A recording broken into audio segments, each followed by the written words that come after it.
Pour ça aussi, il a aussi prêté la veste de quelqu'un. Il a aussi, comme un grand homme d'affaires, il a aussi prêté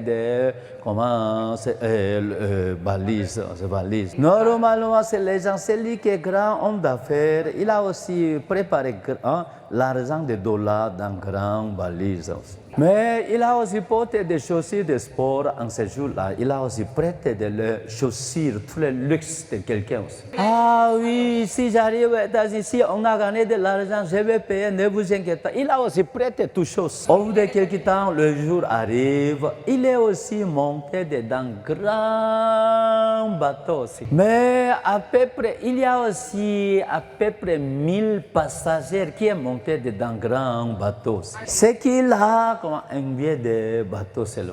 Mais quand il est aussi monté dedans, il était monté sur le bateau. Toujours, il a porté la veste très luxe. Il a aussi porté de la valise aussi. Maintenant, avec ça, il veut aussi être traité comme un homme d'affaires. Mais à peu près 4 ou 5 heures après, il y a une annonce. Mesdames et messieurs, c'est le temps de dîner. Si vous descendez en bas, sous-sol-là, il y a aussi, on prépare un grand restaurant. Tout passage qui est monté dans ce bateau, venez au restaurant. Je sais que vous pouvez aussi réjouir de belles nourritures. Mais, mesdames et messieurs, si le bateau, si vous êtes monté, 7 jours après, on peut aussi arriver au port de New York. Mais un jeune homme qui a préparé un billet de bateau seulement, mais malheureusement, il commence par fouiller de la poche.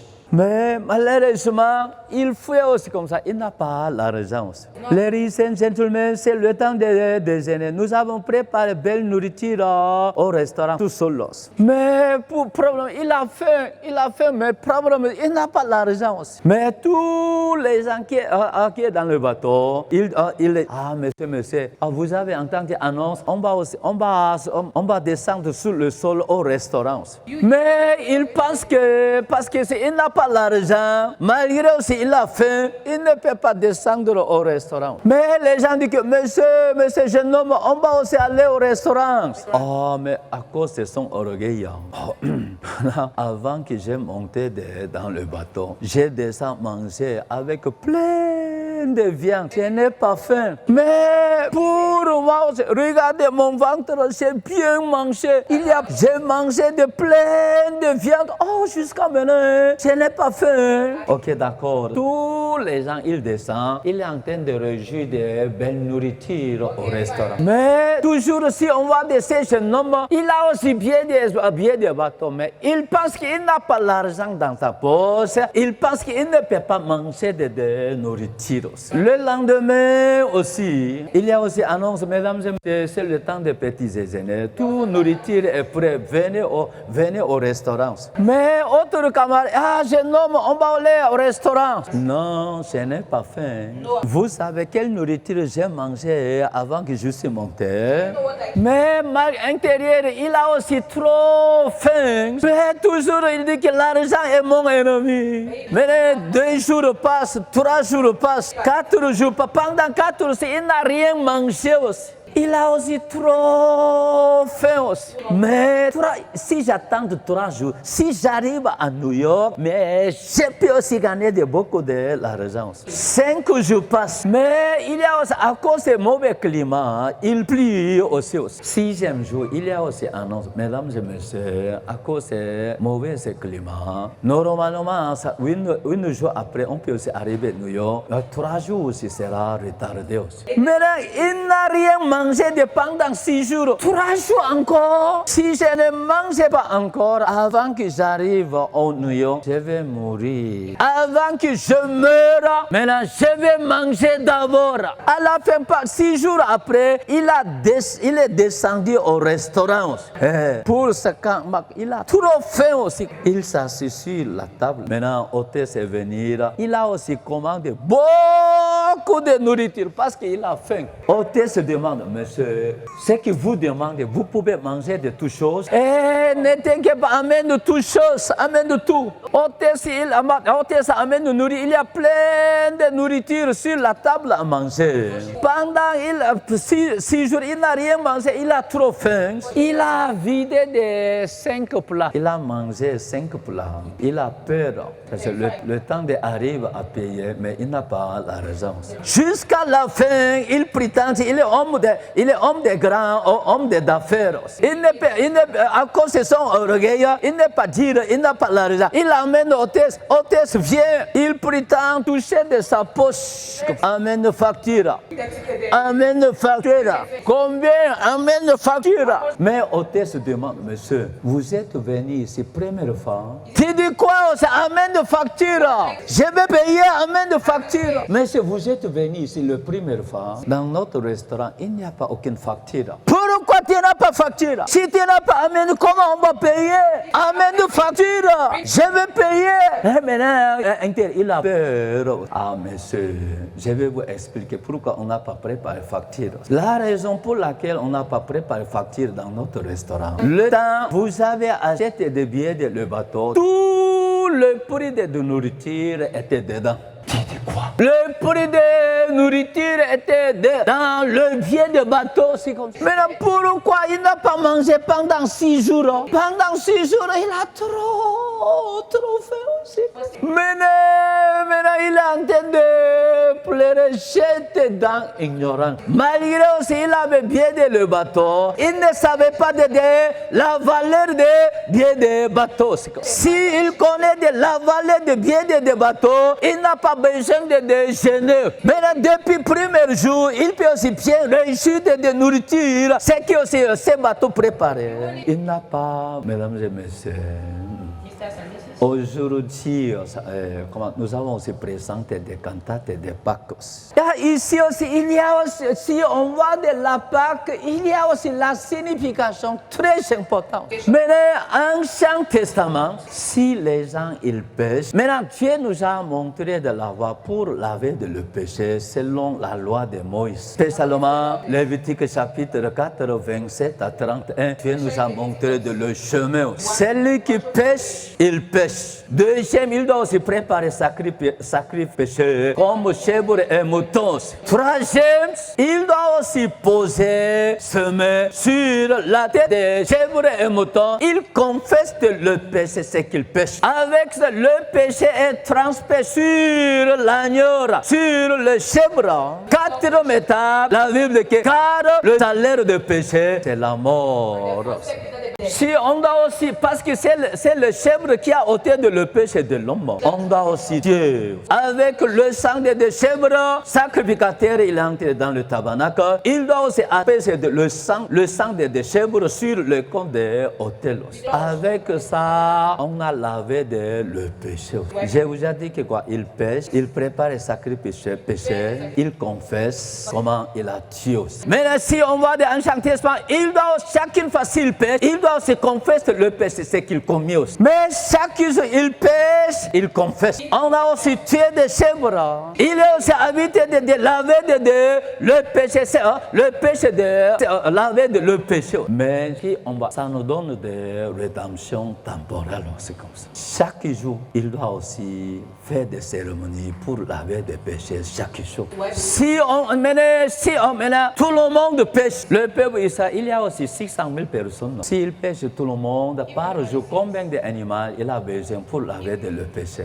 600 000 animaux. À partir de Lévitique chapitre 16, Dieu s'est changé de la voie pour laver le péché aussi. Mais ce n'est pas chaque jour, une fois par an aussi. Parmi le peuple d'Israël, Dieu s'est choisi Aaron comme le représentant d'Israël. Auparavant, chacun il doit aussi préparer des sacrifices de péché. Mais maintenant, un représentant, souverain sacrificateur, Aaron seulement, il préparait le chèvre ou mouton pour laver de tout le peuple d'Israël. Si, en posant ses mains sur la chèvre, s'il confesse le péché, c'est qu'ils ont commis pendant un an, tout le péché d'Israël va retomber sur l'agneau. Avec ça, Dieu aussi, 10 juillet, Lévitique 16, 10 juillet, c'est le jour pour laver tout le péché du peuple d'Israël. Avec ça, ça donne des rédemptions.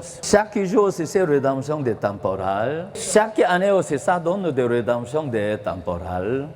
Maintenant, la Hébreu dit que par la loi qui possède une ombre de qui à venir. Tout ce que nous faisons selon la loi de Moïse, ça nous donne des avantages pour mieux comprendre de Jésus qui est devenu l'agneau de Dieu. Aujourd'hui, si on voit de Jésus-Christ, il est venu comme un sacrifice de péché.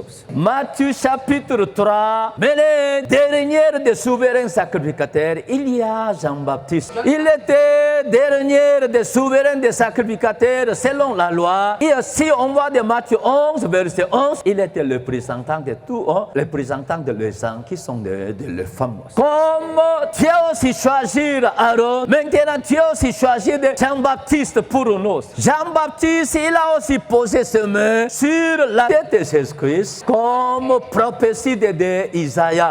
Isaïe chapitre 53, verset 6 dit que comment il a aussi présenté une prophétie à venir. Nous étions tous errants comme des brebis, chacun suivait sa propre voie. L'Éternel a fait retomber sur lui iniquité de nous tous.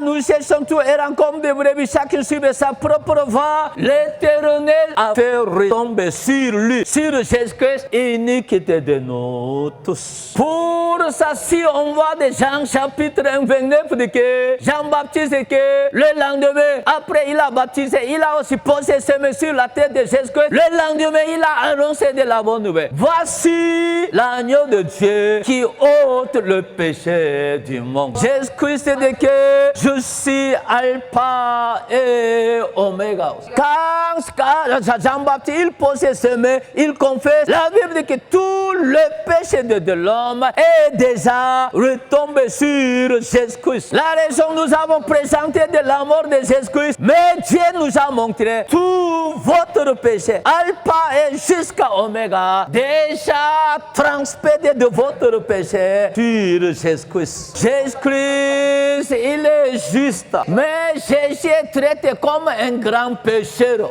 Mais pourquoi Jésus est traité comme un grand pécheur? C'est la preuve, il a aussi ôté de tout votre péché.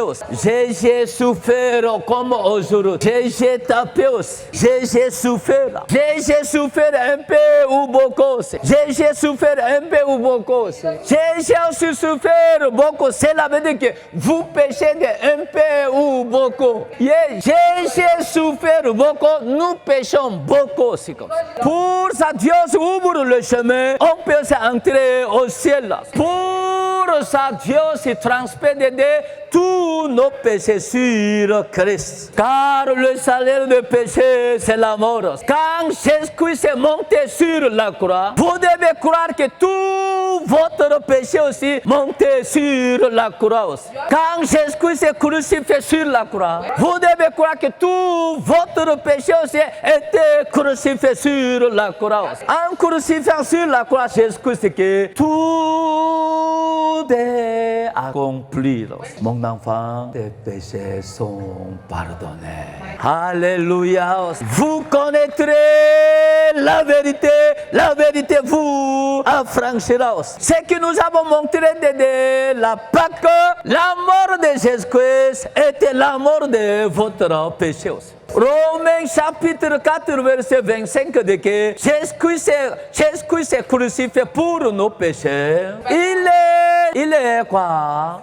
Ressuscité notre justification. Pour ça, si vous croyez la mort de Jésus-Christ, la mort de Jésus-Christ égale la mort de mes péchés. Vous avez reçu un billet de quoi au ciel. Là. Si vous croyez quand Jésus-Christ est crucifié, si vous croyez tout votre péché est crucifié, si vous croyez, ça devient un billet au ciel aussi. Tout la valeur est dedans. À travers la mort de Jésus-Christ, la grâce de votre salut déjà accomplie. Le salut, ce n'est pas ça, les gens, ils ont accompli. Le salut, ce n'est pas parce que les gens, ils ont accompli. Loin s'en faut. Le salut aussi déjà accompli à travers la mort de Jésus-Christ seulement sur la croix. Mais il n'y a pas aucun le travail de l'homme. 100% par le travail de Jésus-Christ, le salut aussi déjà accompli sur la croix. Dieu a tant aimé le monde, qu'il a donné son Fils unique. Quiconque croira en lui ne périsse point. Et vous avez la vie. Vous avez besoin de croire. Vous avez besoin de croire l'amour. Quiconque croit, quiconque cherche à payer de l'amour pour nos péchés, cela veut dire que votre péchés sont pardonnés aussi comme ça. Mais si votre péchés sont pardonnés, vous êtes coupable ou vous êtes innocent. Vous êtes innocent ou vous êtes coupable. Maintenant, vous êtes innocent. Si vous croyez que Jésus-Christ est mort, vous êtes coupable ou vous êtes innocent devant Dieu. Ceux qui sont innocents, levez la main droite. Si vous êtes innocent, si vous croyez chercher à payer de la mort, vous êtes pécheur ou juste. Vous êtes pécheur ou juste? Juste. Alléluia. Maintenant, pour nous, nous avons aussi présenté comment le salut aussi accomplir à travers la mort de Jésus-Christ. La mort de Jésus-Christ égale tout votre péché aussi. Alléluia. Et je vais m'arrêter ici. Merci beaucoup aussi. Atma Live TV. L'évangile jusqu'aux extrémités de la terre.